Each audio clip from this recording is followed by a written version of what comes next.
Hello, this is John Reon, and welcome to the real world as we are seeking truth daily together.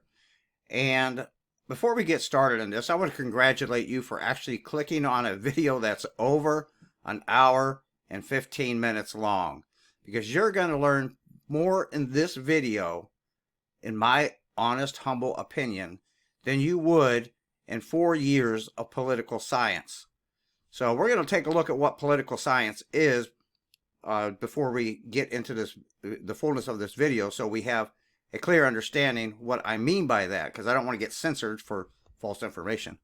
But because of all the GMOs that we have now in our foods, and I'm not trying to sell you something, I want to give something to you, because I'm 59 years old and I never had gut issues until just recently, about 6 months ago. And I saw this, and took care of my heartburn and my sore stomach late at night. I drink this before I go to bed, and all it is, it's Fiji water. Okay, Fiji water has silica in it. It takes the heavy metals out of your system. It removes a lot of them. It's one slice of lime, one slice of lemon, a tablespoon of apple cider vinegar, and that's it. You can put a little turmeric in here if you'd like, and because that's also a spice that you should make sure you try to daily consume. And also, if you want to heat it up and do this heated, honey works great in here, because honey will dissolve into this really nice when it's heated. And this will help you with heartburn and gut problems. And remember, your gut is a large part of your immune system. So let's get right into this so we can understand where we are today in society as a nation, the United States of America, and how we got here. You really got to go back to 2000 to kind of get the full picture, and we're going to be moving a little bit forward, and then we're going to go back even further in time to see how media was completely capitalized by those that wish to take us into a one world government, a one world order, a new world order. So let me get my mug off of here so we can zoom in on this stuff that I want to show you. As we look at the swamp and the creatures in the swamp, you got to realize those creatures in the swamp are red and blue, and you got to understand that the electronic voting machine was brought into being and used in the United States of America first by the Republicans.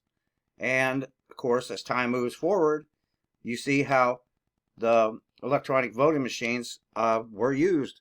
And we're just going to look here at why they switched over.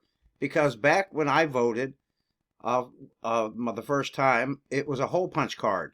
And you can see he's like, okay, well, who'd they vote for? Well, there's one hole in the card. I don't know what he's looking up here for, because even on this small picture right here, I can see the hole right there. You see it? He's looking way up here for something. I don't know what he's looking for. But this was when they first said, "Oh, the hole punch isn't working because there's too much hanging chad, and the dimples are on this, and it's hard to read and understand. So we got to figure out something else." So let's move forward in time as we come to George Bush signs Help America Vote Act. All right. So with the Help America Vote Act, what transpired after that, I'll put a link to this down in the description, and you can look at the whole history of electronic voting machines. Okay, so with the Help to Vote Act, what transpired is it moved forward. And to clarify, before we get started reading what I'm about to read, a direct recording electronic voting machine. That's what a DRE is, okay? And here we are, November 7th, 2006. HAVA funds and changes increased use of DRES. And George Bush signed that in to being with Dick Cheney as his vice president. Let me read it. Because of funding made available and changes mandated by the Help America Vote Act, use of DREs in the general election is the highest in U.S. history. According to Election Data Services, voting system changes this year were dominated by smaller jurisdictions where resources to help the conversion are more limited. 36 of the counties with 38.4% of the registered voters will be using direct recording electronic equipment.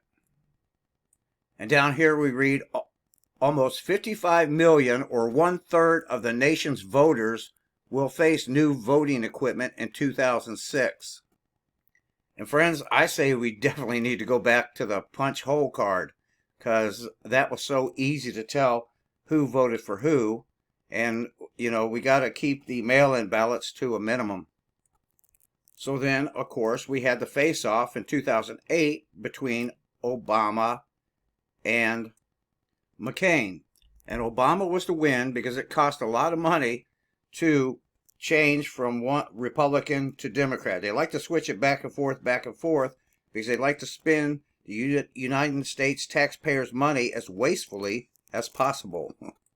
Now, to make it very clear, President George W. Bush was president, and he was in his 8th year as president between 2005 and 2007, before the 2008 election. And Dick Cheney was his vice president for 8 years. And at that time that they put all these electronic voting machines into place, the House of Representatives, Congress, was controlled by Republicans. 233 Republicans, 201 Democrats. And you're saying, John, are you taking the side of the Democrats now? I'm not taking a side. They're swamp creatures in both parties. That's the thing you guys need to understand. And if you watch the fullness of this video, you will definitely understand that there is an oligarchy that controls this United States. It's a handful of people at the top. And they send their representatives to a thing called Bilderberg Group. And if you think people used to call that a conspiracy until it got proven to be a real thing that the news media is not allowed to cover.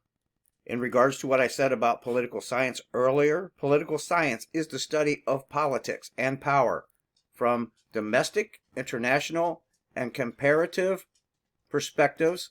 It entails understanding political ideas, ideologies, institutions, policies, processes, and behavior, as well as groups, classes, government, diplomacy, law, strategy, and war. And I will add clubs, and I will say front groups is also a part of that. Now, ladies and gentlemen, I give you G. Edward Griffin at a lecture he gave in 2006. And this is about an hour into the video that most people have never heard, because most people nowadays will not watch a full hour video. And this is what he said as he was about an hour into his lecture. That means that most of those people in the CFR are not aware of the history I'm giving you today. They have no inkling of it. Probably if they did know it, they'd be impressed. They wouldn't be shocked because, boy, we're on the inside of a very powerful group. Most of these people, I think, look at this as sort of a high-powered ultimate employment agency. They know that if they're invited into this group, and you have to be invited, that they've got it made. Once your name is on that list, you never have to worry about a job again, because the New World Order people are constantly looking for reliable servants to their cause. And these people have been selected not because they're evil people at all, or because they've got the grand vision of global government, although some of them do, but most of them just go along with the idea. They're open to it. They like it. And so they're dependable. And that's how they get in. So these people are not, most of them, at the inner core of a secret society. They're just opportunists. Now, there are three things we have to understand about this group. First of all, they're not partisan. The names I read to you have nothing to do with Republicans versus Democrats. You find them equally located in both political parties. These people laugh at anyone who takes seriously a political party. They laugh at all of these people campaigning out there for Republicans or Democrats. This has nothing to do with that. Secondly, They are elitists. They intend to rule for our own good, of course. And thirdly, the method by which they intend to rule is called democracy. We're back to that word. Democracy. They want democracy. Now that presents a problem. How is it possible for these people to rule mankind absolutely and still allow democracy, where people vote and determine things through the ballot box? There's no problem with that in their book. All they have to do, they say, is just control the elections. Allow people to vote so long as they don't vote for anything significant. We'll make all the important decisions and let them vote for the unimportant things so they get the sensation of participating in their own political destiny. They'll be happy. Just keep them out of the way. Let them have their fun and games. Let them have their bumper stickers and their straw hats. Let them go to the conventions and let them fight with each other out there. Candidate against candidate, but we own them all, so what difference does it make? You see? You're getting the picture. Now, So I want to interject here for a second, because this is from 2006, and as we move forward to 2016, Donald J. Trump announced that he was going to run for president, and in 2015, and everybody took it as a joke. The GOP thought there was no way he would ever become the front runner. There were many jokes made about it. He became the front runner. Then he was given a 0 to 1 million chance of beating Hillary Clinton. In other words, they gave him no chance. And you heard how the mainstream media just laughed about Trump, and everybody laughed about Trump going against Hillary Clinton. They just thought she was a shoo-in. But the silent majority showed up on November 3rd, and history was made. So, Donald Trump was not an establishment politician. He was not a politician, and he had no dealings with the CFR whatsoever. So let's move forward. In the big book he's getting ready to talk about that Carol Quigley wrote, Professor Carol Quigley, that is called Tragedy and Hope. And there's a guy that has a 5-hour video out on this book. It's called Tragedy and Hope 101. If you want to search that, it's an audio read of the book, or you can buy the book. I bought the book for all my kids. It's called Tragedy and Hope 101. The book that Carol Quigley wrote was a historical book, because he was a history professor, and it's really dry and methodical reading. But he had access to the CFR's records for 2 years in 1962, I believe it was, to 1964. And then he wrote a book about the inner dealings of the CFR, because Carol Quigley was an insider himself. So let's listen to a little more of what G. Edward Griffin has to say here. Quigley himself described this in very approving terms. He likes that idea. In his book, this is what he says. This is in, I've forgotten which book it is now, but it's right. Let's see, it's probably the big thick one. Here's what he said. The national parties and their presidential candidates, with the Eastern establishment assiduously fostering the process behind the scenes, moved closer together and nearly met in the center with almost identical candidates and platforms. Although the process was concealed as much as possible by the revival of obsolescent or meaningless war cries and slogans, often going back to the Civil War. The argument that the two parties should represent opposed ideals and policies, one perhaps of the right and the other of the left, is a foolish idea, acceptable only to the doctrinaire and academic thinkers. Instead, the two parties should be almost identical, so that the American people can throw the rascals out at any election without leading to any profound or extreme shifts in policy. Either party in office becomes in time corrupt, tired, unenterprising, and vigorless. Then it should be possible to replace it every 4 years, if necessary, by the other party, which will be none of these things, but will still pursue with new vigor approximately the same basic policies. And there you have it. Does it sound familiar? Yes. This is the system that we have been living under, ladies and gentlemen, since World War I. Now, what are these basic policies? The creation of the New World Order based on the model of collectivism. That's it.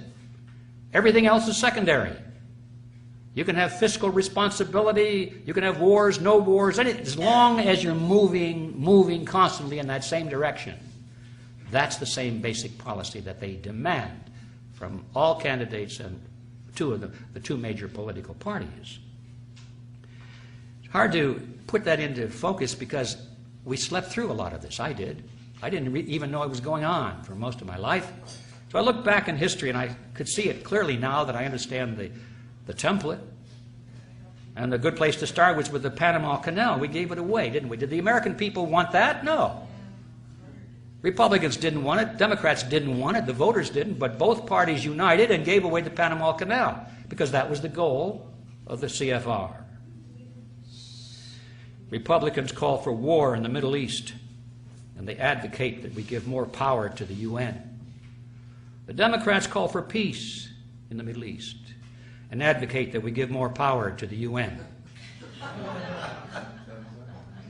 And after the Democrats came to a majority in the last election, we thought, they're going to pull the troops out and have peace in the Middle East. No changes really. They talk a lot about peace, but they continue to fund all of Mr. Bush's war measures.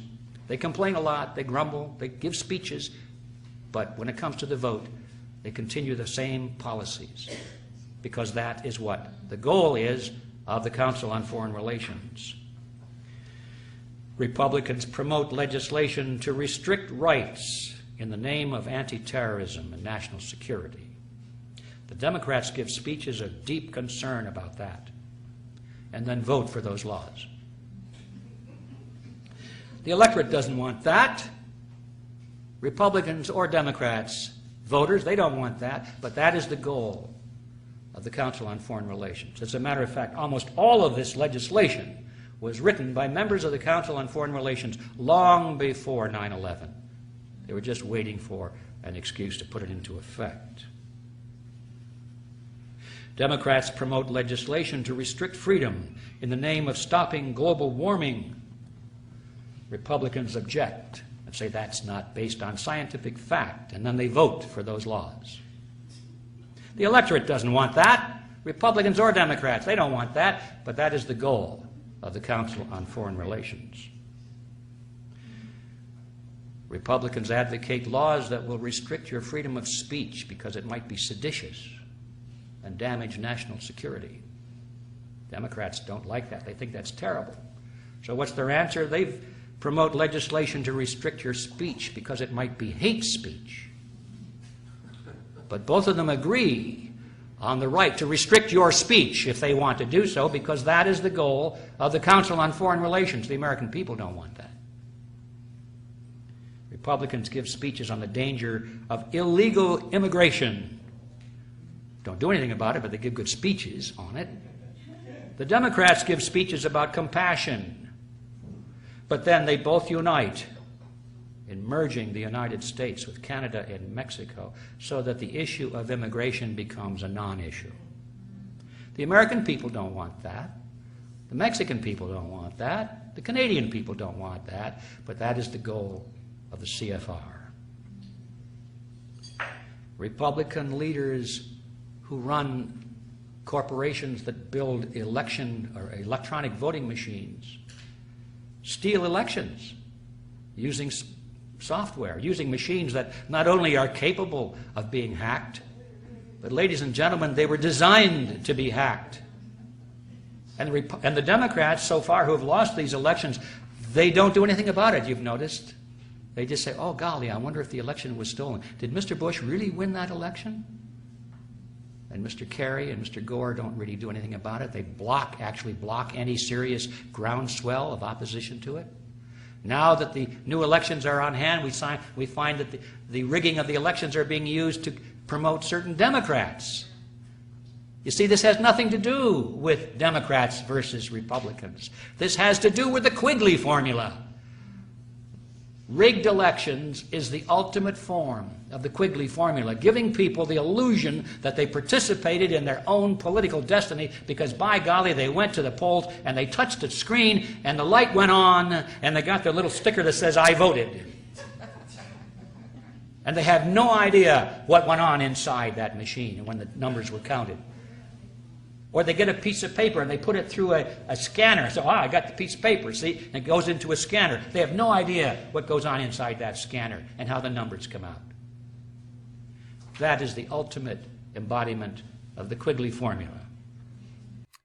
Well, I hope I got your attention, and I hope you will watch the full of this presentation and this lecture given by G. Edward Griffin, because he's going to name names, he's going to name companies, and he's going to name news organizations that are all involved in this. And it is just an amazing, mind-blowing lecture. And like I said, you are going to learn more in regards to political science from this 1-hour lecture from G. Edward Griffin than you would in 4 years of political science college. Because they will not teach you the truth about what you're about to hear. Ladies and gentlemen, I give you G. Edward Griffin. Well, thank you, Mrs. Bowler, and thank you, ladies and gentlemen. It was pretty depressing listening to those previous speakers. In fact, I'm amazed that I see smiles on anyone's faces. It is, yes, very depressing story. America is in serious trouble. And I'm going to be talking today about how we got that way. And then at the very end, what we can do about it. So let's get on with the real story. I think the good place to begin is by telling you a little apocryphal story about show and tell day in the first grade in school. The teacher had told the children to bring something to class that was interesting and new so they could stand up and show it to the class and tell them all about it. So they all did. Most of them brought toys. But little Johnny brought a kitten. Well, naturally, the kitten was more interesting in the long run than most of the toys, so it didn't take long before the whole class was focused on the kitten. And the question came up, was this a boy kitten or a girl kitten? Well, there was a heated discussion on this. Everybody had an opinion, but nobody really knew how to answer the question. So it was just opinions, opinions, opinions, until finally the teacher asked the class, does anybody know how you can tell the difference between a boy kitten and a girl kitten? And silence fell across the classroom. No one had a clue. And finally Johnny raised his hand. He says, "I know." Teacher got very concerned with that one, and she asked cautiously, says, "Well, Johnny, how can you tell the class?" He said, "Well, my dad says we live in a democracy, and so in a democracy you vote on everything, so let's vote on this issue and we'll find out the truth." So you know right away this was an American school, because it's true, isn't it, that all of us, certainly myself included, have been taught from a very early age that we live in a democracy. It's one of those words that we need to get very serious about defining, but we get this general impression that democracy means a majority rule, and that's wonderful. So the majority should decide everything, and the more serious the issue, then the more need there is to have the majority express its view. Well, the purpose of my presentation is a little bit upstream. I'm going to be saying, basically, that this, although it's a cherished American concept, it's a very dangerous one. If you don't think it through and don't put limitations on it, it's a very dangerous concept.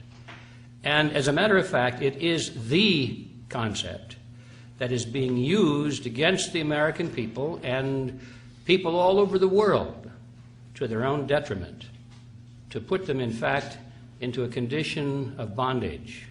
A condition in which they elect their own dictators and feel happy about it because they did it to themselves.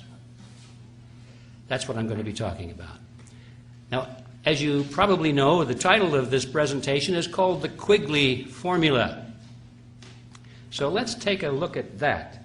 What is this thing, the Quigley formula? And the first step is to answer the question, who is this man Quigley? Now, I say this man Quigley because the name is Carroll Quigley, and sometimes people think that's a woman. Well, it's not. It's Carroll Quigley that we're talking about, who was, he's deceased now, but he was a very well-known professor of history who taught at Georgetown University.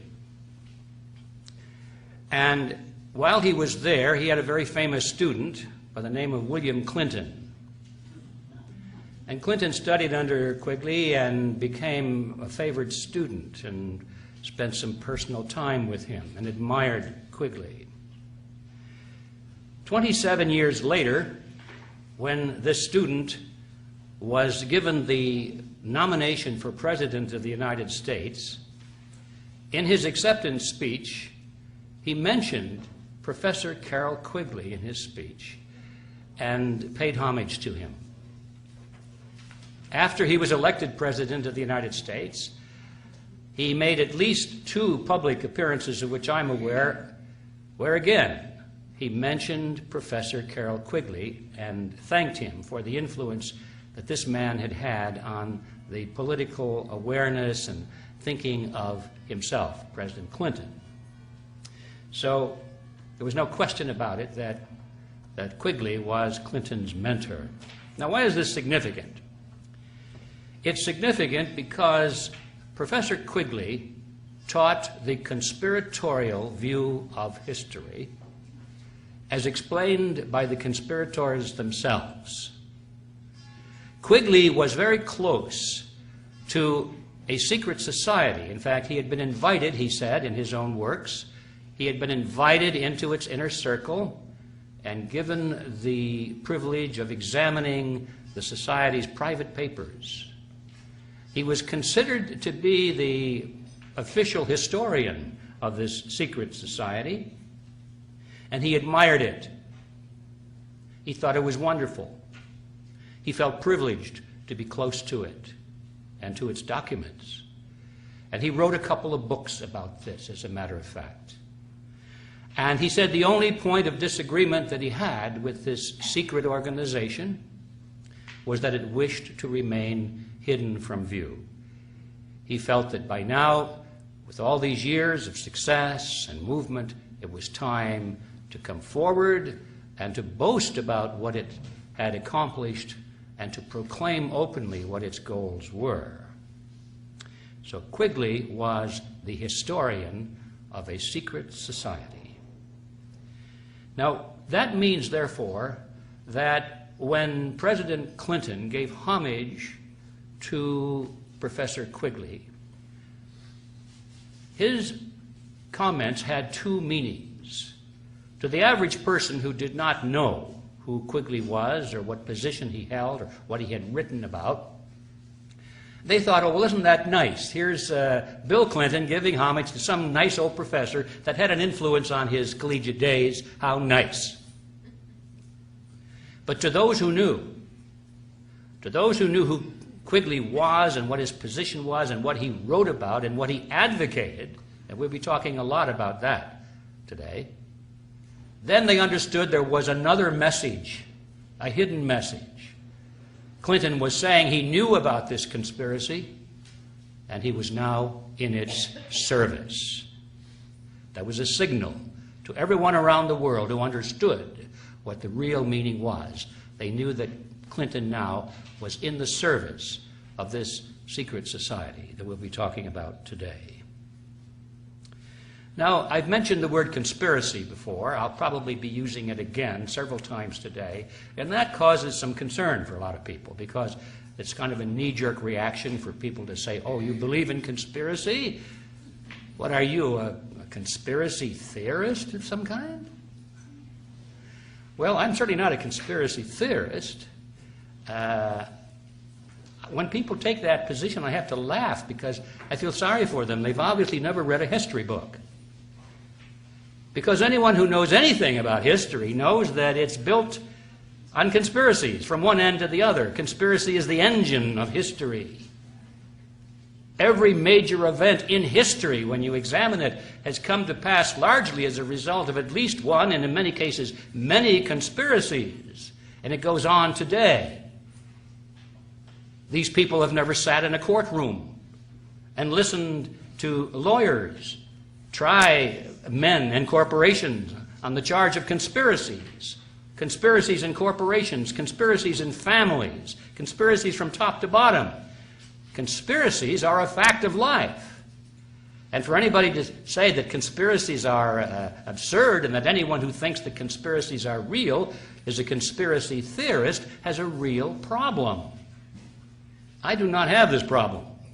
I know the conspiracies are real, and we'll be talking about a very real conspiracy today, and we'll document it with the words of the people themselves who are involved in it, and they're very proud of it.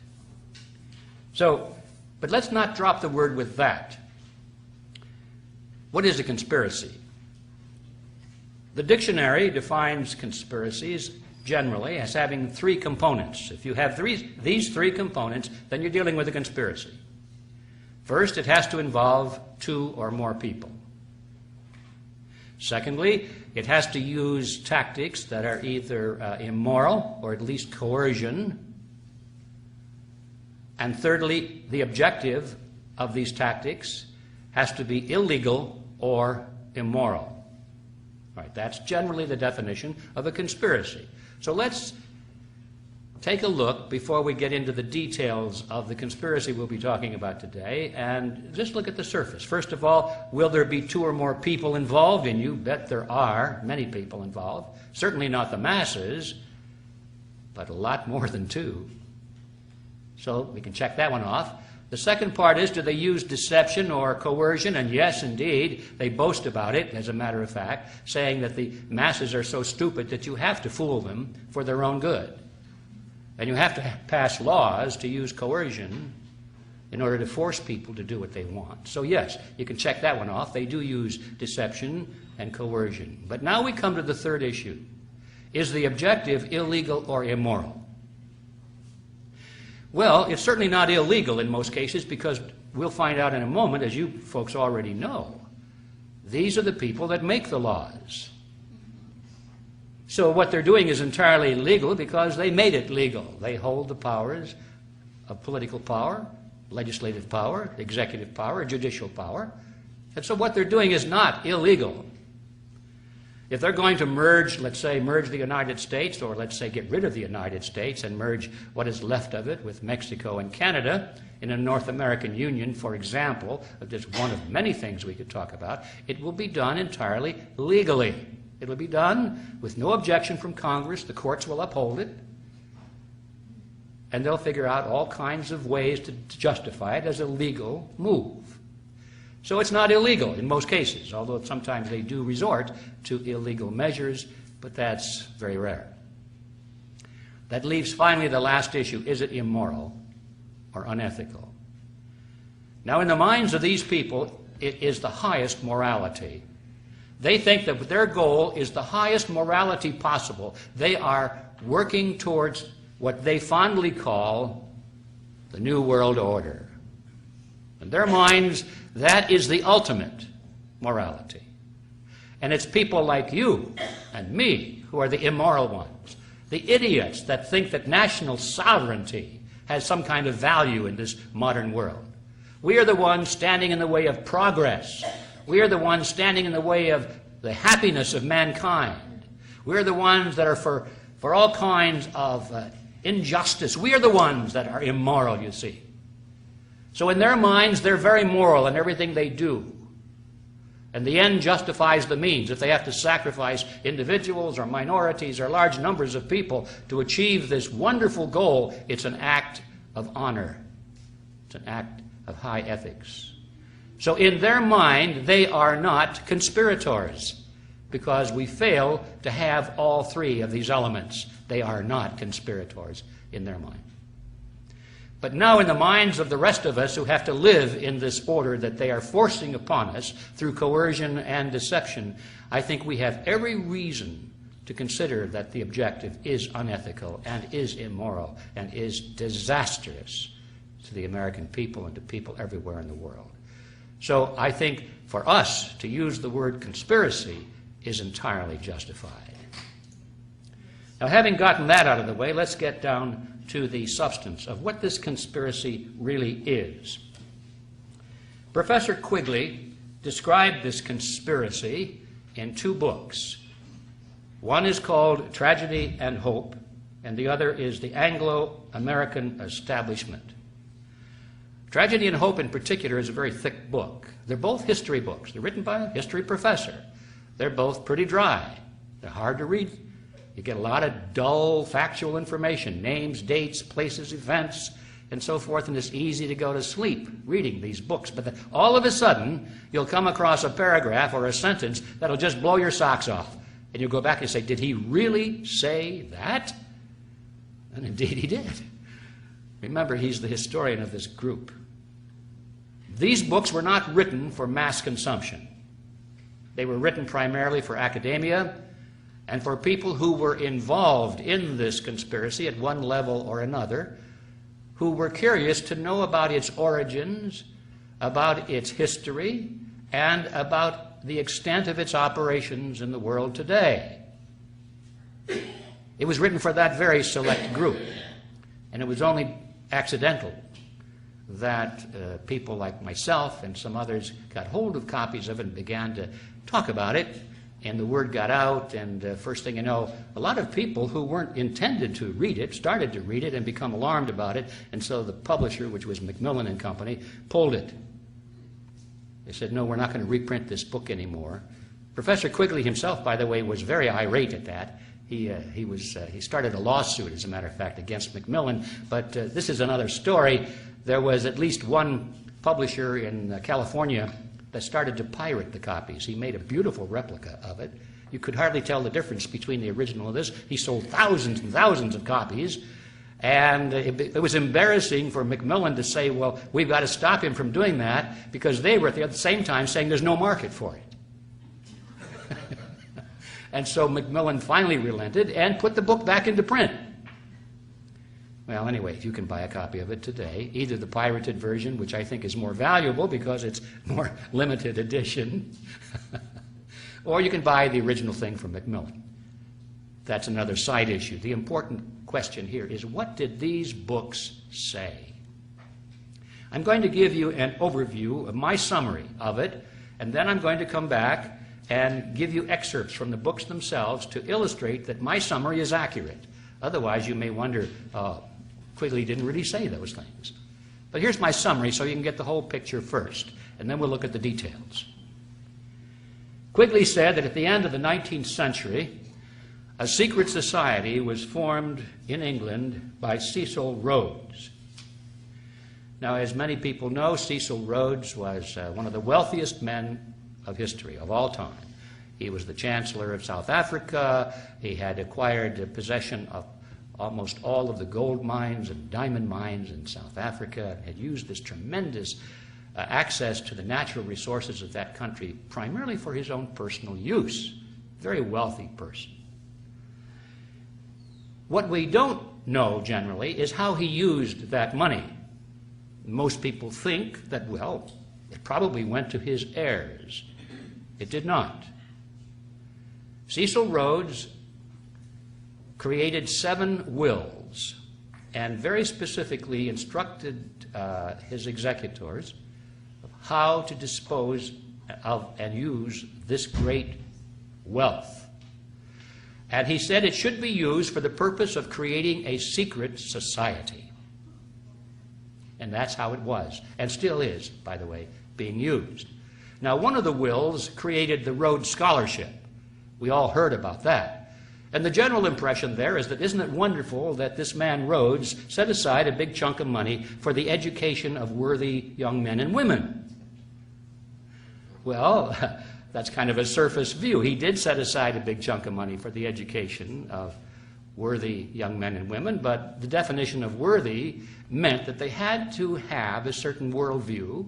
They had to be smart. They had to believe in global government based on the model of collectivism. They had to be a little bit ruthless. And they had to be capable of being enlisted into the secret society. This was the recruiting arm of the secret society to a large extent. It was a recruiting fund, not an educational fund. The other wills are unknown completely to most people. They have no idea what that money was used for and how it was allocated in these other wills. I said 7 wills before. Actually, that was a mistake. It was 5 wills. He wrote 5 wills. And the scholarship fund became the best known of them, and the others are pretty much even unknown to this day.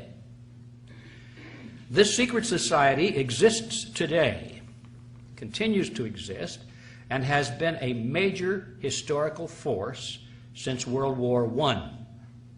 Quigley says that every major event in history from World War I has been dominated and directed to a large extent by this secret society. The goal of this organization originally was to expand the British Empire's culture and political system and domination over the entire world. Originally. Rhodes felt that the English represented the finest, the highest watermark in culture, was the finest race in the world, the smartest people, the most benevolent people, and they had an obligation, you see, to rule the world so that all of the ignorant people of the world could benefit from this. It was an act of noblesse noblesse. They had this obligation. Somebody had to do it to protect these poor, ignorant people from themselves. It might as well be them, since they had this wonderful culture, this great language, and this great outlook of what the future should be, a world built on the model of collectivism. Now that evolved very quickly after Cecil Rhodes' death to a different view. It was no longer the British Empire that was to be at the center, but there was a world government to be created. The geographical axis shifted from London to New York and became the United Nations, but nevertheless, the original concept that the members of the secret society would rule from behind the scenes. They would not be the major political figures. They would be the ones who selected the major political figures and who funded the major political figures. They would not be the great teachers or the historians who wrote the textbooks. They would be the ones who hired the great teachers and funded the historians who wrote the textbooks. They would always work behind the scenes. That was the model that he set up. The method by which they would do this was very precise. They knew that you could not really control the masses directly one-on-one. You had to do it through the organizations to which they belonged. They called them the power centers of society. Man has a herd instinct. We belong to groups. We follow leaders. We move in groups. We sometimes even think in groups. And so they recognized a long time ago that all you had to do if you wanted to lead the masses is to capture control of the groups, the leadership of the groups to which people belonged, the political parties, church organizations, labor unions, media outlets, the great corporations, all of the groups, the power centers of society. You could control them with a relatively small number of people, if they were well organized, dedicated, and funded. And then those people would indirectly control the world. That was the model. The structure that Cecil Rhodes created, and remember this is all described primarily by Professor Quigley, was outwardly modeled after the Jesuit order. That's right. I was surprised to read that. The Jesuit order? Quigley was a great admirer of the structure of the Jesuits, and he decided to model his secret society after that structure. But at the deeper level, it was clear that he borrowed the structure from the Illuminati. And now everyone knows that the Illuminati existed at one time. It was created in 1776 by Adam Weishaupt, but shortly thereafter it was exposed in Bavaria. The police raided it, they arrested its members, they discovered its ledgers and its books and its papers, which is why we know so much about them. They're part of the public record now. We know what the Illuminati was trying to do and how they were structured and how they organized and so forth. And so that's part of the record, but we are told that the Illuminati ceased to exist after that date. I think it probably did. But whether it did or not, certainly others, like Cecil Rhodes, picked it up. They picked up the concept. I don't know if there's a historical continuity back to Adam Weishaupt. I don't think it makes an awful lot of difference when we realize that there are people like Cecil Rhodes who read Adam Weishaupt's work and said, hey, this is a good idea. Let's use it. And that's basically what Cecil Rhodes did. He adopted the strategy that Weishaupt created of, he called it rings within rings within rings. That means that the center of the secret society would be run by one individual with perhaps a little brain trust around him of 2 or 3 people. They would be the absolute rulers of this whole structure. Then they would create around them a ring, as they called it, a larger organization, which they would dominate. They would control it absolutely from the center. But the other members who were recruited into this larger organization would not be allowed to know that there was an inner control and direction. They were brought in for a lesser view of the whole purpose. And that was the outer ring, and that might be 20, 30, 50 people, maybe 100 people. And then outside of that, there would be a larger ring, another organization created with hundreds of people, perhaps thousands of people. And they would not be allowed to know, or would they even suspect, that there was an inner ring controlling the larger outer ring. And this is what Weishaupt called rings within rings within rings. Cecil Rhodes thought that was a dandy idea, and so he adopted it as the structure for his secret society. Now, in his group, the inner circle, they called the Society of the Elect. That was the name Rhodes put to it. It originally consisted of Cecil Rhodes and a brain trust from British banking and politics. A very small number of highly placed, very wealthy people. The center of gravity, as I mentioned a moment ago, shifted eventually to the Rockefeller Group in the United States, with centers of influence in such other organizations as the Bilderberg Group, the Trilateral Commission, and that sort of thing. We've all heard about these. And the goal shifted away from the control from the British Empire to an international control through something called the New World Order, is the phrase they adopted, with control primarily focused in New York, with the United Nations meant to be the hub of this global government. And I should say global government, not just any global government, but one based on the model of collectivism, which means total control over every human being. Not much room left there for personal freedom. Now, the secondary rings around the Society of the Elect were called roundtables. And they were formed in the United States, in Britain, and all of the former British dependencies. And they still exist today. They operate under that name. Around the roundtables, a larger ring, a tertiary ring, was formed, and they called them front groups in a generic sense, in each country where there were roundtables. And they took on the name, in the dependencies of the former dependencies of the British Empire, they took on the name of Royal Institute for International Affairs. That's where you'll find them today, under that name, in all of the countries, Great Britain, Canada, Australia, and so forth. The Royal Institute of International Affairs. But in the United States, the word royal didn't go over too well, and so they changed it completely, and they called it the Council on Foreign Relations. But it has exactly the same relationship to the roundtables, which is surrounding the Society of the Elect, which is the secret society that still functions today, was created by Cecil Rhodes. And ladies and gentlemen, after 100 years of operation and of penetration into the power centers of society, The Rhodesian network, as I call it, now is close to its final achievement, which is its goal, the creation of a true new world order. Now, I call it the Rhodesian network because one of the things we have to realize is that itself, it has no name. Isn't that brilliant? Quigley, when he writes about it, doesn't know whether to call it the group or the network or the Rhodes group. He calls it all these different things.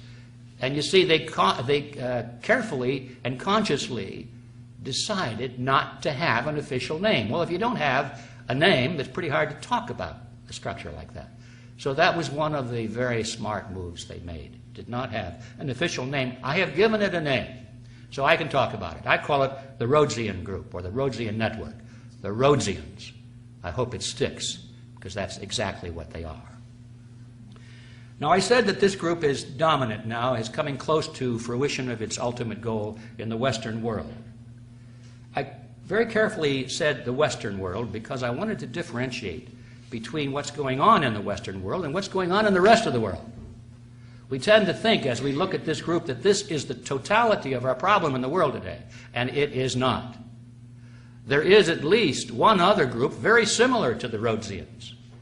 They too decided that having a name was a bad idea, and not too long ago they got rid of their name. We used to call them communists. Well, they said, we don't want that name. Nobody likes that name. Let's get rid of it. And so they're no longer communists. They went through this great charade of getting rid of the communist empire. All they did was change their names, ladies and gentlemen. They don't really have a name anymore. They took this hat that said communist on the front of it, and they turned it around, and the other side it said social democrat. Now that's different, isn't it? Social democrat. But you notice the heads under the hat were the same. They didn't change the heads, unless they died off. But most of the old commissars are now entrepreneurs, and they're still running the country, and they still believe in collectivism, and they still are the enemies of freedom, and they still operate a military that it could potentially be a very big threat someday.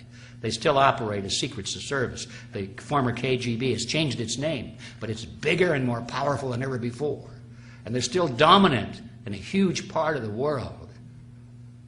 We must not forget that they live, they're there, and they're very similar to the Rhodesians.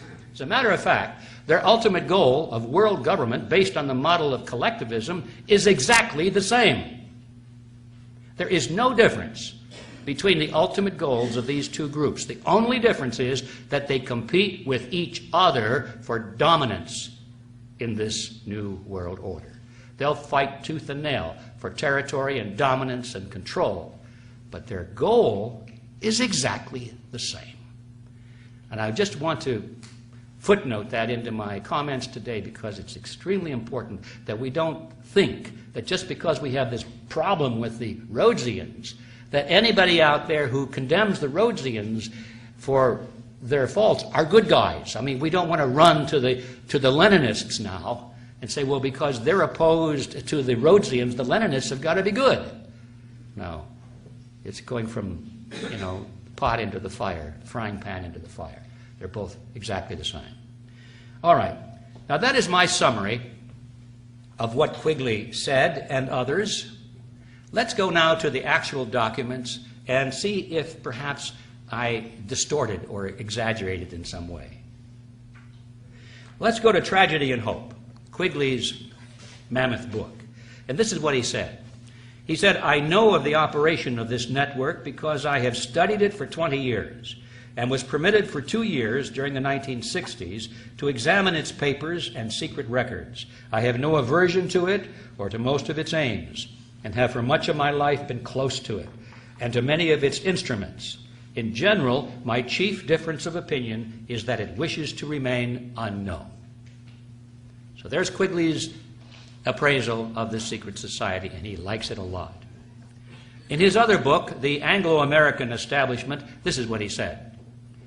The Rhodes Scholarship, established by the terms of Cecil Rhodes' seventh will, we're back to 7 again. I've got to get my numbers right. 7th will. The Rhodes Scholarship, established by the terms of Cecil Rhodes' 7th will, are known to everyone. What is not so widely known is that Rhodes, in 5 previous wills, left his fortune to form a secret society which was to devote itself to the preservation and expansion of the British Empire. And what does not seem to be known to anyone is that this secret society continues to exist to this day. To be sure, it is not a childish thing like the Ku Klux Klan, and it does not have any secret robes, secret hand clasps, or secret passwords. It doesn't need any of these things, since its members know each other intimately.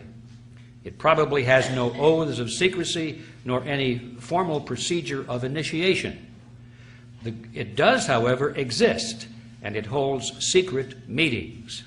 This group is, as I shall show, one of the most important historical facts of the 20th century. Now, when he says secret meetings, I want you just to think in terms of the Bilderberg meetings. There's nothing more secret than that. This is what he's talking about. And the countries that dominate the central banks, they have the G5 or the G7, they meet. That's very secret. Trilateral Commission meetings are secret. That's what he's talking about. Now, one of the original leaders of this organization was William Stead, and he wrote a book called The Last Will and Testament of Cecil Rhodes. He was well positioned to write that book because he was the executor of Cecil Rhodes' estate. Okay, so this guy knows what he's talking about. In this book, Stead wrote this. He said, Mr. Rhodes was more than the founder of a dynasty. He aspired to be the creator of one of the vast semi-religious quasi-political associations which, like the Society of Jesus, have played so large a part in the history of the world. To be more strictly accurate, he wished to found an order as the instrument of the will of the dynasty. An order, like a religious order, or like a chivalric order. That was the intensity of the loyalty and commitment that Cecil Rhodes envisioned and acquired. Cecil Rhodes left some handwritten manuscripts upon his death, and they weren't published until quite a bit later. But in one of those, this is what he wrote. Now, this is from the words of the man himself. He said, I contend that we English are the finest race in the world, in that that most of the world that we inhabit, it is better because we are the supreme masters of the human race. Now, I want to get this straight. I didn't read that quite right, so let me read it again. I consider that we English are the finest race in the world, and that the more of the world we inhabit, the better it is for the human race. What scheme could we think of to forward this object? I look into history and I read the story of the Jesuits. I see that what they were able to do in a bad cause, and I might say under bad leaders. In the present day, I became a member of the Masonic order. I see the wealth and power they possess, the influence they hold. And I think over their ceremonies, and I wonder that a large body of men can devote themselves to what at times appear the most ridiculous and absurd rites without an object and without an end. The idea, gleaming and dancing before one's eyes like a will-o'-the-wisp, at last frames itself into a plan. Why should we not form a secret society with but one object, the furtherance of the British Empire, and the bringing of the whole uncivilized world under British rule? That was his vision, in his own words. Now back to Quigley's words. He said that the goal of this secret society was, and I quote, nothing less than to create a world system of financial control in private hands, able to dominate the political systems of each country and the economy of the world as a whole. The system was to be controlled in a feudalist fashion by the central banks of the world, acting in concert by secret agreements arrived at in frequent private meetings and conferences. End quote. On page 4 of the Anglo-American Establishment, Quigley says this: This organization has been able to conceal its existence quite successfully, and many of its most influential members, satisfied to possess the reality rather than the appearance of power, are unknown even to close students of British history, partly because of the deliberate policy of secrecy which this group has adopted, and partly because the group itself is not closely integrated, but rather appears as a series of overlapping circles or rings, partly concealed by being hidden behind formally organized groups of no obvious political significance. Now, regarding the conspiratorial structure of this group, Quigley tells us this. He says, in the secret society, Rhodes was to be leader. Stead, he's the guy that wrote the book on the wills. Stead, Brett, Lord Esher, and Milner were to form an executive committee called the Society of the Elect. Arthur, Lord Balfour, Sir Harry Johnston, Lord Rothschild, Albert, Lord Grey, and the others were listed as potential members of a circle of initiates, while there was to be an outer circle known as the Association of Helpers, later organized by Milner as the Round Table Organization. After the death of Cecil Rhodes, the organization fell under the control of Lord Alfred Milner, who recruited young men from the upper class of society to become part of the Association of Helpers. All right, a lot of words in there, but what that boils down to is this. These young men that were recruited were unofficially referred to at that time by this group as Milner's kindergarten. Now, they were college graduates. They came out of the finest universities in England, and they went into top positions in government and elsewhere. But they called them Milner's kindergarten nevertheless. These were the men who were placed into the power centers of British society. Eventually, they became the round tables in all of these countries, which were the inner rings of the larger front groups. Milner's kindergarten became the round tables. Now, we must remember that the purpose of a secret society is deceit. They have to have secrets, don't they? They're not going to reveal their secrets. Otherwise, you don't need a secret society. You can just do everything out in the open. So if you have to guard secrets and people ask you to explain what it is you're doing, you cannot say, well, we're doing this, this, and this. You have to lie about it. That's just logic. And so we find a lot of this going on. The members of this secret organization lie. They lie through their teeth, and they think it's an honorable thing to do because they're preserving the secret. It's not a lie to them. It's just a necessary public relations gesture. And, you find this throughout, but there's a classic example I would like to share with you. One of the most, or the better known of these people, one of the more prominent members of Milner's kindergarten, which we discussed a moment ago, his name was Arnold Toynbee. Now, he's a very famous historian, isn't he? Everybody's heard of Arnold Toynbee. A renowned historian, he was professor at the London School of Economics, where they teach collectivism, global government. He was the director of studies at the Royal Institute of International Affairs, which was a front group for the Round Table. He was a British intelligence agent and the author of a 12-volume work called A Study of History, which extols the virtue of world government based on the model of collectivism. And in November 1931, in that issue of the International Affairs publication, which was the official publication of this front group, this round table, which was to be read primarily only by its members. It wasn't to be read by people like us, where they can lower their guard and speak the truth, not expecting anybody to really catch it. This is what he said. Toynbee said, "I will hereby repeat that we are at present working discreetly, but with all of our might, to wrest this mysterious political force called sovereignty out of the clutches of the local national states of our world. And all the time we are denying with our lips what we are doing with our hands." Good for us. See, this is what you would expect from a secret society. It should not be a shock to anybody. But I put it in because some people still find it hard to believe that their politicians or anybody in prominence would not tell the truth. Now, world government doesn't just happen by writing articles or books. It happens only when people come into control of the power centers of society and drive society into world government. And Quigley explains how this came about.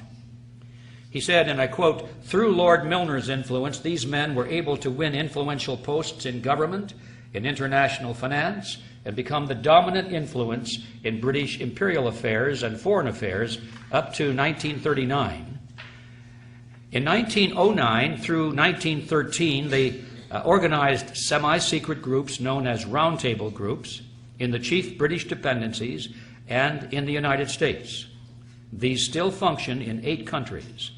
The task was given to Lionel Curtis, who established in England and each dominion a front organization to the existing local roundtable group. This front organization, called the Royal Institute of International Affairs, had as its nucleus in each area the existing submerged roundtable group. In New York, it was known as the Council on Foreign Relations and was a front for J.P. Morgan and Company." I hope you were awake and heard all of that. Because what we just learned from Quigley himself, we come to the ubiquitous Council on Foreign Relations, which was mentioned by several of your speakers earlier today, and who those people are and what influence they have. Where did this organization come from? Now we know. We're informed it was spawned by a secret society which still exists today, that it is a front for a roundtable group originally embodied in J.P. Morgan and Company, but now the Rockefeller Consortium, and that its primary goal is no longer the expansion of the British Empire, but global collectivism with control in private hands, administered in a feudalist fashion by the central banks of the world. Now, ladies and gentlemen, these are their words, not mine. Now, why is this important? It's important because the members of the Council on Foreign Relations are the rulers of America. Who are they? Well, once in a while their name pops into the news, but very seldom you get them all together. I'm going to take a few moments. This might be boring, but I think for the record, everyone needs to be familiar with the names, some of the prominent names, who are members of this outer ring of a secret society. Let's start with the presidents of the United States. Herbert Hoover, Dwight Eisenhower, Richard Nixon, Gerald Ford, James Carter, George Bush Sr., and William Clinton. JFK once said that he was a member of the CFR, but nowhere can you find him on the membership rolls. So I guess he was a wannabe, but didn't quite make it in. But he actually said that he thought he was a member. And of course, the presidential candidates, John Kerry and Vice President Richard Cheney, are members of the CFR. Secretaries of State. This is a very important position for this group because it's even more important than the president. The president can be controlled by the Secretary of State, Secretary of Defense, and all of his cabinet members who are pretty much appointed for him. You know, he doesn't appoint, presidents don't appoint their cabinet members from their own private telephone directory, you know. They're not even in their book. They're told who to appoint. Anyway, here are the Secretaries of State, perhaps the most important position in the United States government as far as the CFR is concerned. Dean Rusk, Robert Lansing, Frank Kellogg, Henry Stimson, Cordell Hull, E.R. Stettinius, George Marshall, Dean Acheson, John Foster Dulles, Christian Herter, Dean Rusk, William Rogers, Henry Kissinger, Cyrus Vance, Edmund Muskie, Alexander Haig, George Shultz, James Baker, Lawrence Eagleburger, Warren Christopher, William Richardson, Madeleine Albright, Colin Powell, and of course, Condoleezza Rice. Did we leave anybody out? I don't think so. Now, Secretaries of Defense, also very important. James Forrestal, George Marshall, Charles Wilson, Neil McElroy, Robert McNamara, Melvin Laird, Elliot Richardson, James Schlesinger, Harold Brown, Caspar Weinberger, Frank Colucci, Richard Cheney, Les Aspin, William Perry, William Cohen, and Donald Rumsfeld. Directors of the CIA, pretty important: Walter Smith, William Colby, Richard Helms, Allen Dulles, John McCone, James Schlesinger, George Bush Sr., Stansfield Turner, William Casey, William Webster, Robert Gates, James Woolsey, John Deutsch, William Studeman, George Tenet, Porter Goss, and Michael Hayden.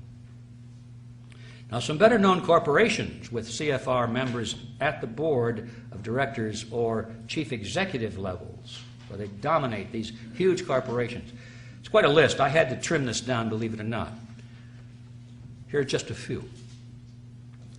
Atlantic Richfield Oil Company, AT&T, Avon Products, Bechtel Construction Group, Boeing Company, Bristol Myers Squibb, Chevron, Coca-Cola and Pepsi-Cola, Consolidated Edison of New York, Exxon, Dow Chemical, DuPont Chemical, Eastman Kodak, Enron, Estee Lauder, Ford Motor, General Electric, General Foods, Hewlett-Packard, Hughes Aircraft, IBM, International Paper, Johnson & Johnson, Levi Strauss & Company, Lockheed Aerospace, Lucent Technologies, Mobil Oil, Monsanto, Northrop, Pacific Gas and Electric, Phillips Petroleum, Procter & Gamble, Quaker Oats, SBC Yahoo, Shell Oil, SmithKline Beecham Pharmaceuticals, Sprint Corporation, Texaco, Santa Fe Southern Pacific Railroad, Teledyne, TRW, Southern California Edison, Unicol, United Technologies, Verizon Communications, Warner Lambert, Weyerhaeuser,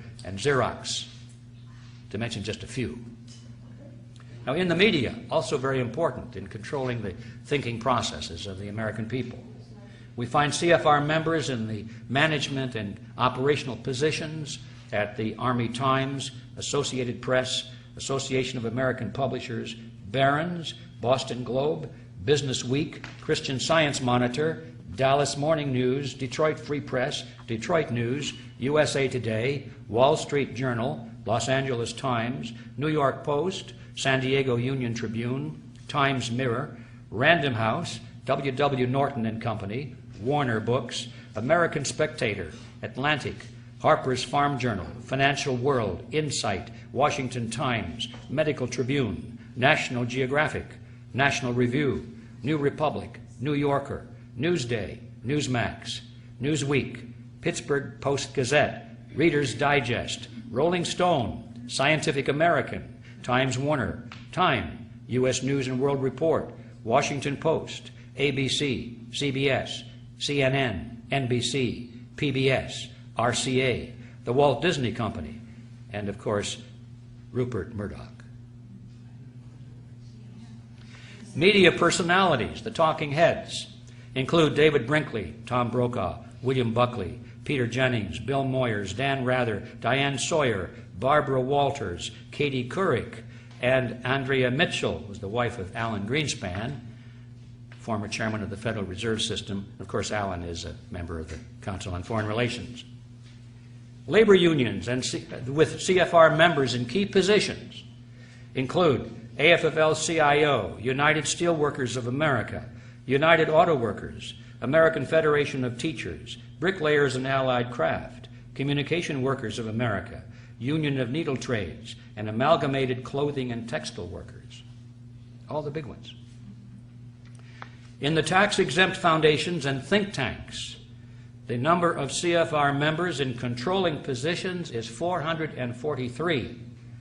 Some of the better-known names are the Sloan and Kettering Foundation, Aspen Institute, Atlantic Council, Bilderberg Group, Brookings Institute, Carnegie Endowment for International Peace, Carnegie Foundation, Ford Foundation, Guggenheim Foundation, Hudson Institute, John and Catherine MacArthur Foundation, Mellon Foundation, Rand Corporation, Rhodes Scholarship Selection Commission, Rockefeller Foundation, and Rockefeller Brothers Fund, the Trilateral Commission, and the UN Association. In the universities, the number of CFR members who are or have been professors, department chairmen, presidents, or board members is 563. My last count. Could be different today, probably more. In the financial institutions such as banks, the Federal Reserve, stock exchanges, and brokerage houses, the number of CFR members with controlling positions is 284. Now, ladies and gentlemen, that gives you an idea. We could go into other areas, but bear in mind that the total membership of this group is about 4,000 people. Now, there are a lot of churches in your hometown that have memberships equal to or larger than that. Wouldn't it be curious if you were to discover that the members of that one church held all of these positions in society? Wouldn't you be curious as to what's going on? But first you'd have to know about it. And how would you know about it if the channels of communication by which you might be informed of it are also controlled by these same people? You see the magnitude of the problem we face. I'd like to emphasize that the CFR is not the inner core of a secret society, but it's at least 2 rings out. Now, what does that mean? That means that most of those people in the CFR are not aware of the history I'm giving you today. They have no inkling of it. Probably if they did know it, they'd be impressed. They wouldn't be shocked because, boy, we're on the inside of a very powerful group. Most of these people, I think, look at this as sort of a high-powered ultimate employment agency. They know that if they're invited into this group, and you have to be invited, that they've got it made. Once your name is on that list, you never have to worry about a job again, because the New World Order people are constantly looking for reliable servants to their cause. And these people have been selected not because they're evil people at all, or because they've got the grand vision of global government, although some of them do, but most of them just go along with the idea. They're open to it. They like it. And so they're dependable. And that's how they get in. So these people are not, most of them, at the inner core of a secret society. They're just opportunists. Now, there are 3 things we have to understand about this group. First of all, they're not partisan. The names I read to you have nothing to do with Republicans versus Democrats. You find them equally located in both political parties. These people laugh at anyone who takes seriously a political party. They laugh at all of these people campaigning out there for Republicans or Democrats. This has nothing to do with that. Secondly, they are elitists. They intend to rule for our own good, of course. And thirdly, the method by which they intend to rule is called democracy. We're back to that word. Democracy. They want democracy.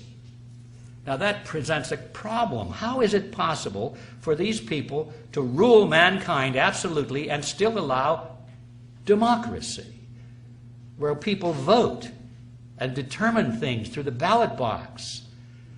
There's no problem with that in their book. All they have to do, they say, is just control the elections. Allow people to vote so long as they don't vote for anything significant. We'll make all the important decisions and let them vote for the unimportant things so they get the sensation of participating in their own political destiny. They'll be happy. Just keep them out of the way.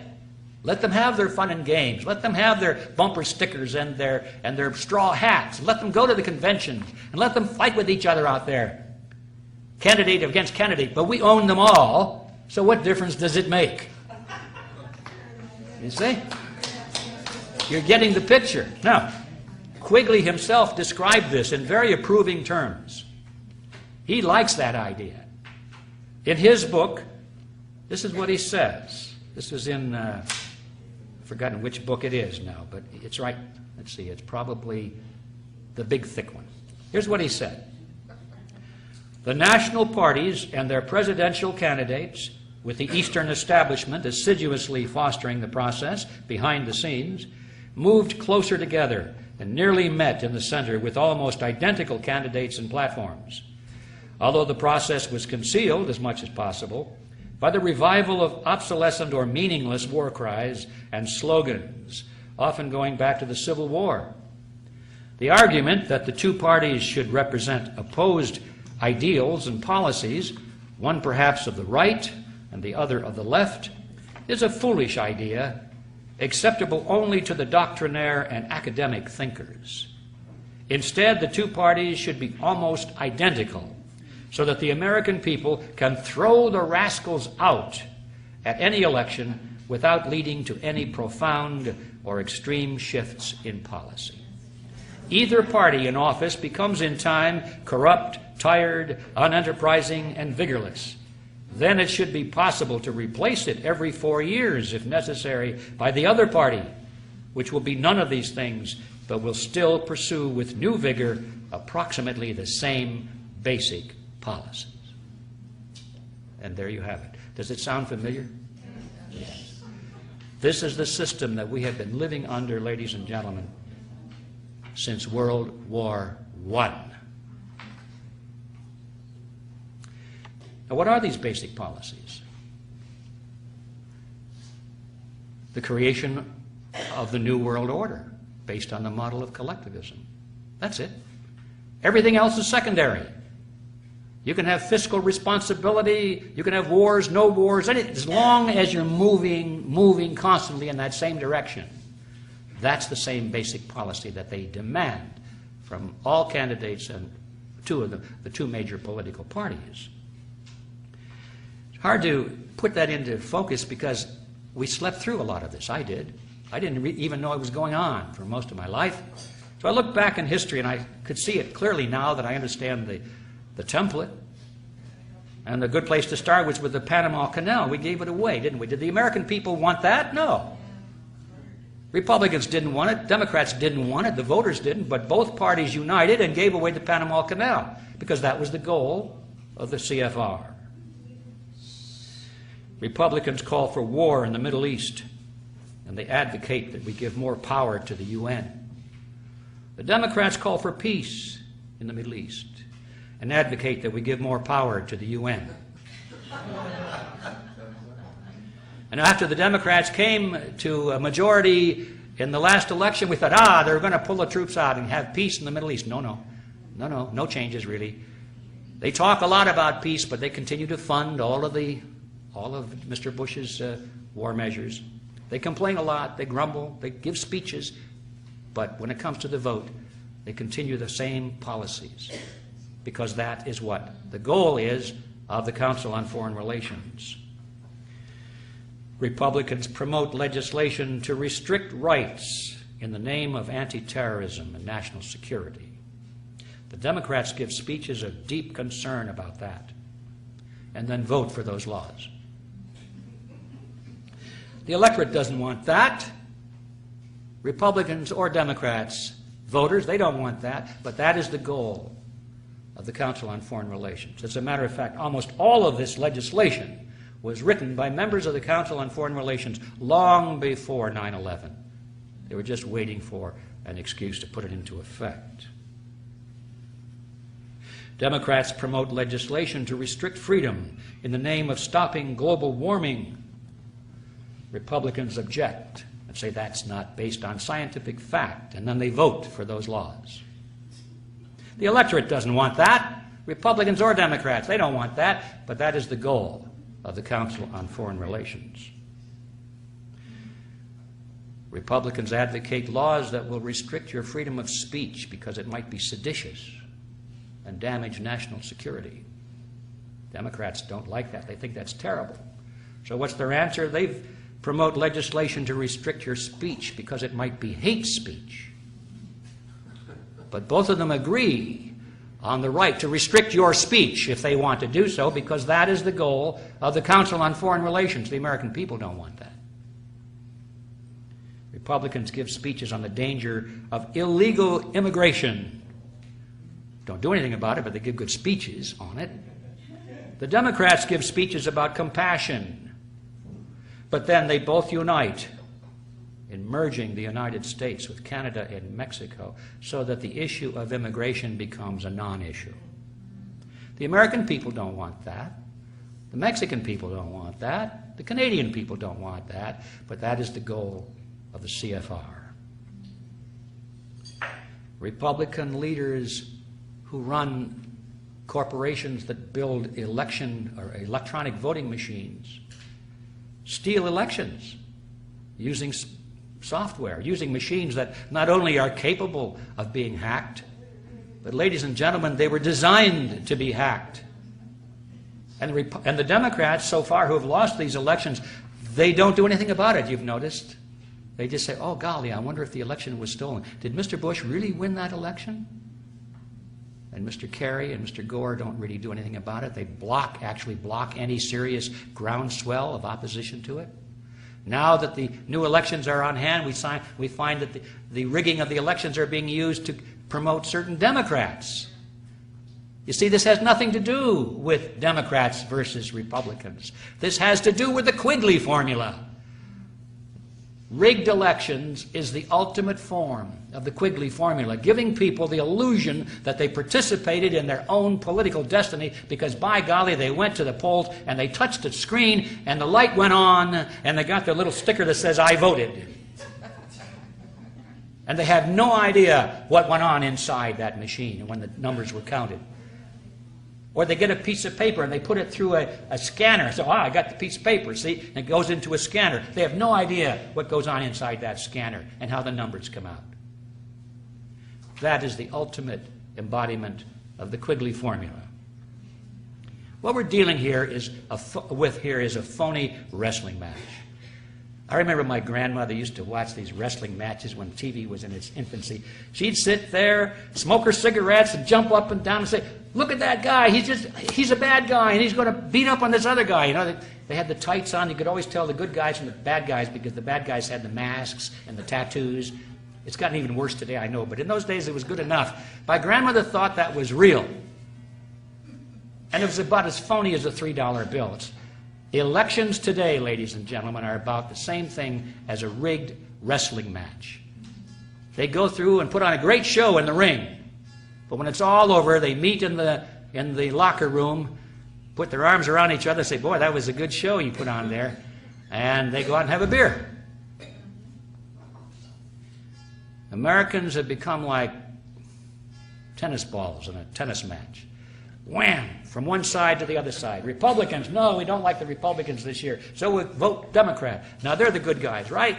Wham! They turn out to be the bad guys. So back we go to the Republicans again. Back and forth, back and forth.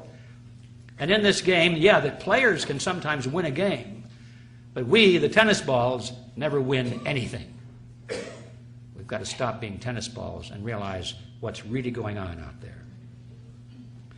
So people don't vote for a candidate so much anymore. They don't like any of them. They're beginning to suspect this whole thing is foul. But they now vote against candidates. They're going to vote for the lesser of two evils. Isn't that smart? And then they wonder how come they got evil. Because they've been voting the lesser of two evils all their lives. They don't like anybody. Well, sometimes they do, but generally this is the politics of hate. I don't like this candidate, but I hate that one, and we can't let him get into office. And voters are putty in the hands of these psychopoliticians who know how to manipulate them. I think the average voter today, trying to figure out who to vote for on the basis of choosing between Republicans or Democrats, he's got about as much chance of figuring out what's going on and making a correct decision, in fact, less of a chance, than the children in that classroom trying to determine whether that was a boy kitten or a girl kitten. We haven't a clue. And that's the problem we're facing. All right. I could talk a little bit more about the cheerleaders, Rush Limbaugh, Michael Moore, organizations like Accuracy in Media, organizations like Move On. All of these are cheerleaders. They're cheerleaders for the phony wrestling match. Some of them are very good at exposing the corruption in one party, but they're totally blind to any corruption in the party that they represent. And the others are totally good at exposing the corruption in the other party, but they're totally blind to their assigned loyalty. You've got to get clear on these phony cheerleaders as well. So now we come finally to the solution. What is the solution to this? Silence has fallen across the room here. Ask anyone. They'll tell you. There isn't any. Collectivism is one. These people have won. They control the power centers of society. Do you really think that you're going to break the grip of these people that run the elections? They control the elections, the political parties, the media. They're your employers.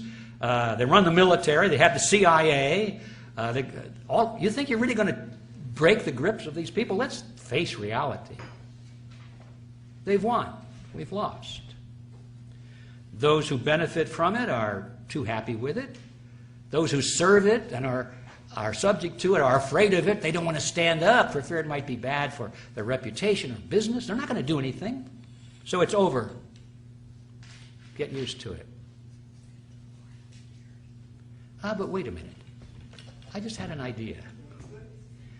What would happen, do you suppose, if just 2% of the people knew what was really going on and they were no longer willing to play this game? And if just 2% of the people would unite across the lines of religion, culture, politics, just unite and have a common creed. They knew what they were for as well as what they're against. They're not voting against something. Now, for the first time, they're voting for something, or at least working for something. And if they united and worked together, do you think we could turn this thing around? I think so. I think so, definitely. In fact, I'm betting my life on it and everything I have. It can be done. Now, it might not be done by the next election, so we've got to get this longer view of history. One of our problems is that everybody is impatient. They want it done by the next election. If we can't see it being done then, forget it. No, that's not how it works. It took these people 100 years to get to where they are today. You think we're going to turn that around in 6 months or a year? Not going to happen. Even if our favorite candidate were to be elected president and he moved into the White House, he would be surrounded by enemies, collectivists. He completely surrounded. They would block him in every way.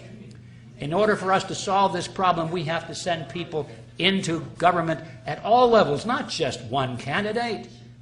And we have to have all of these people on the same page, knowing what they stand for, having a creed of freedom. Then it can be done. And that's the reason that we created Freedom Force International a few years ago. And I'm here to tell you it's going like wildfire. We now have members, as of we speak, in 55 different countries. I never thought that would happen, but I knew it had to happen. And it's growing. People who are dedicated to recapture control of the power centers of society. Take our systems back just the way we lost them, one by one. It can be done that way. And if anybody has any interest in joining us in that endeavor, you have a piece of paper in front of you. Just let me know your name and your email address, and I'll see that you get more information. Now, to close this off, it's pretty hard. We've covered some real heavy stuff here. How do you close it off on a light note? Excuse me, how much time more? This is about it. I'm closing now. No, less than that. How do you close this off on a light note? So to do that, I'd like to go back to that classroom where the kitten was being looked at so carefully. And it reminded me of my Aunt Alice. My Aunt Alice was a wonderful woman. She raised me. She was sort of my surrogate father and mother. She was an old maid school teacher, aunt. Everyone loved her. And she was a very wise lady and a wonderful lady. But one of the things that she did that always amazed everyone is that she could look at a young kitten and tell you whether it was going to grow up and be a male tomcat or a female cat. She could always do that. And everybody would say, Aunt Alice, how do you do that? And she'd laugh and say, well, you just can do it. Many years later, she finally confided to me her secret. I call it the Aunt Alice formula. She said, Edward, it's very simple. Just look at the kittens, and after they're just a couple of weeks old, you can tell by looking at their heads. The ones that are starting to grow broad heads are the tomcats, and the ones with the little narrow heads are the female cats. It's simple as that. I said, is that all there is to it? And she said, yeah. And by golly, I've been doing that ever since. I've amazed people by telling them whether it's going to be a tomcat or a female cat, and I'm usually right. So that's the Aunt Alice formula, and I want to close by mentioning that because it's an illustration of the fact that I don't care how complex and seemingly hopeless a problem may be, sometimes the solutions are more simple than you think. Thank you very much.